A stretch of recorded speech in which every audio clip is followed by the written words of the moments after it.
मनोवैज्ञानिक कहते हैं किसी ने क्रोध से खाना बनाया हो तो मत खाना, क्योंकि हाथों से प्रतिपल तरंगें जा रही, हाथों से विद्युत प्रवाह जा रहा है। इसलिए तो जो तुम्हें प्रेम करता है, गहन प्रेम करता है, उसके हाथ की बनी रूखी सूखी रोटी भी अद्भुत होती।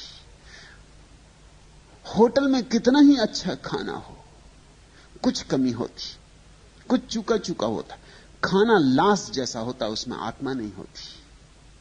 लाश कितनी ही सुंदर हो और लिपस्टिक लगा हो और पाउडर लगा हो और सब तरह की सुगंध छिड़की हो, मगर लाश आखिर लाश है।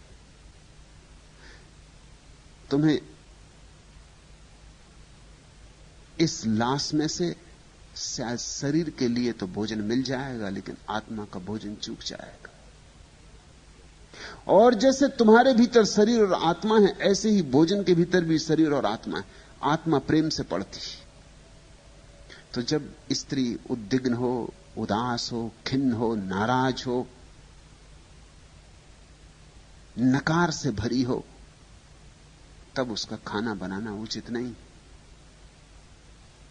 तब उसके हाथ से जहर जाएगा। और तब अच्छा है कि वो एकांत में एक कमरे में बैठ जाए, 4 दिन बिल्कुल विश्राम कर ले।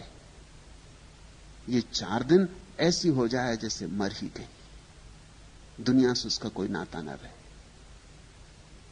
ये बड़ी मनोवैज्ञानिक प्रक्रिया थी, लेकिन चूंकि हमने इसको भी गलत ढंग दे दिया था।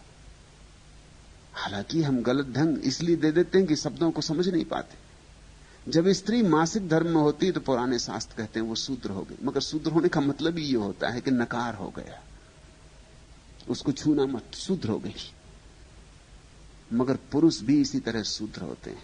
शास्त्र चूंकि पुरुषों ने लिखे इसलिए पुरुषों के 4 दिन नहीं लिखे गए, लेकिन अब विज्ञान की खोजों ने यह साफ कर दिया कि पुरुष भी 4 दिन इसी तरह शूद्र हो जाते। और तुम अपने वे 4 दिन भी खोज ले सकते हो, और तुम चकित होगे, हर महीने ठीक वर्तुल में वे 4 दिन आते, उनकी तारीखें तय। उन 4 दिनों में तुमसे हमेशा बुराई होती, झगड़ा हो जाता है, मारपीट हो जाती है।